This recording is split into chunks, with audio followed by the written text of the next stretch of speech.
So just wrapped up the first Central Open of the year on the Arkansas River. It didn't go well for me. Had 3 days of practice, and I knew it was going to be tough. You know, Oklahoma, you know, in June is not a fun place to be. My thoughts going into it, only having 3 days to practice, was I'm going to spend, you know, a day and a half on Kerr, which is the lower pool, see if I can break that down. That didn't go well. I found one deal down there that wasn't really worth the run. The run down there is like, it's like an hour and a half to get down there. You have to lock through, and then you have to make a long run. And I didn't find anything special enough to justify doing that. After I had a day and a half left, so I locked up to Afton to practice up there, and I found 2 banks up there that I got good bites on. Well, at least I thought they were good bites. I had 2 banks in the first 2 oxbows in Afton that I was banking on to fish. And that, you know, I had to lock up for that too. And when you lock, you only have 3 hours to fish. It was a huge gamble. And I spent 0 time in the Muskogee pool, which is the pool that we launched out of. And if you fish the Muskogee pool, you have your full 8 hours to fish. So, you know, it's a huge gamble. So day 1, I'm boat number 79. I lock up. And when you locked up, it didn't matter if you were boat number 1 or boat 200. Everyone goes through the lock at the same time. So if you fish for a little bit. Once those locks open, you go in there and you wait for everyone else to get in there. I lock up, I get to the bank, my first bank. Those fish that I shook off, especially one I remember was on it. It was all isolated, you know, wood. I pitch over there that isolated wood. He's swimming off with it, and I'm like, that's a good one. Set the hook. It's like a 13 1/4. It's a 14-inch minimum, so I'm a little bit freaked out. Catch 4 or 5 more, and they're all short fish. I didn't catch a single keeper. So I'm like, all right, go to my next bank, next oxbow up, and I catch 3 or 4 more non-keepers. And by this time, it's like 11:30, almost 12, and I had to be back at the lock at 12:15. I'm absolutely freaking out.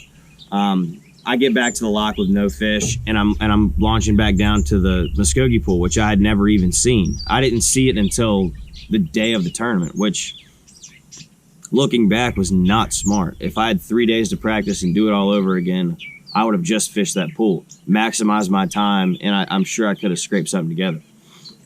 So day 1, I had no fish, blanked, zeroed, not good. Day 2, I stayed up almost all night long thinking, what am I going to do? Am I going to fish? Am I going to lock back up? No. I mean, that wouldn't make any sense. So I'm going to stay in the Muskogee pool and fish all new water. I'm just going to go fish and see what happens. I literally didn't come up with a game plan until they almost called my boat number. I was boat 114 on day 2, and I was sitting there. I didn't have even a rod on the deck of my boat until like boat 98 was called. And I was like, we're going to go down to this little bank. It looks good. So we fished for, 4 hours without a bite. Finally, I catch my first keeper. At that point, that I was going to blank, 00, not even catch a keeper the whole tournament. So finally, I catch one.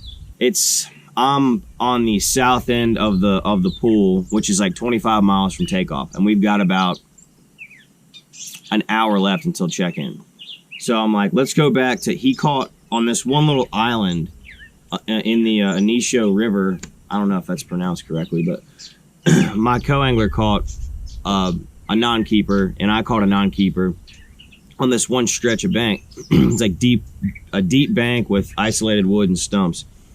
I was like, let's go hit that, because it was close to take off, and why not? So we go back over there, and I noticed that they're pulling current out of Fort Gibson. So that kind of clued me in. I was like, well, they're pulling current. It's deep, isolated wood. Deep meaning like 6 feet of water. So I start pitching in there, and I catch a 5-pounder. Like, oh my goodness, that saved the day. I only weighed in 2 fish for like 6.5 pounds. If I had done that 2 days in a row, instead of finishing in the hundreds, I would have finished like top 50 again. That's a rookie move that I made. I didn't use my time wisely. The bites were hard to come by for not just me, but for everyone. Well, the majority of people. So, looking back, I would have changed a lot. I learned a lot. I still have a lot to learn. So I'm looking forward to Oneida. That's the next Open. I hope that we get to fish it. Arkansas River obviously was tough for me, but I want to show y'all the 2 baits that I was able to get bit on. I didn't really have much luck. You know, everyone tells you go there, you swim and jig through the grass. Okay, well, I'll just be the first to tell you, if you don't find the right grass or the right area, that does not always work. I had all of my luck pitching. I just pitch in isolated wood. That's, you know, where I could get bit, and the bites were still few and far between.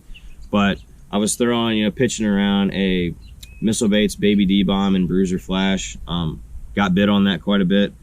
My go-to bait, believe it or not, was a Zoom finesse worm and candy bug. With I was rigging the Baby D-Bomb on a 1/4 ounce weight, and I was rigging this on a 1/4 ounce weight. Just that little purple worm, and throwing it on 20-pound sunline shooter. This is actually the exact rig from the Arkansas River. I still haven't changed it out. You know, 20-pound line, little VMC flipping hook, 1/4 ounce head, 20-pound line, typical stuff. And the water down there is pretty dingy, so you don't really don't have to worry about, you know, your line size or whatever. I probably could have gotten away with braid. But I tried spinner baits. I tried chatter baits. I actually had a boil on a chatter bait. I tried everything, and I didn't find the right area. If you ran into the fish, they weren't that hard to catch, and the current was a huge key. You had to have current to really get those fish moving around. And you know, another thing about these opens, there's no cutoff on practice. You can go a month before these tournaments and practice. I only had, which, you know, the end game is to be on the Elite Series, and they only get 3 days, but the whole field gets 3 days. So hopefully, you know, if I go there, when I go there again, I'll give myself more time to fit, you know, to practice. And, you know, having been there, I know the key areas that I would focus on now. So I'm not saying it's an easy place to fish by any means, but I'll be able to break it down better next time I go there. I didn't have as much in this vlog. I will do better next time. But I hope that recap gives you all a little bit of, you know, insight on, you know, how to just preparation for a tournament. You come up with a game plan, you stick to it, obviously, but you still have to break it down the correct way. And I didn't do it. I took a gamble and it didn't pay off. So, see y'all.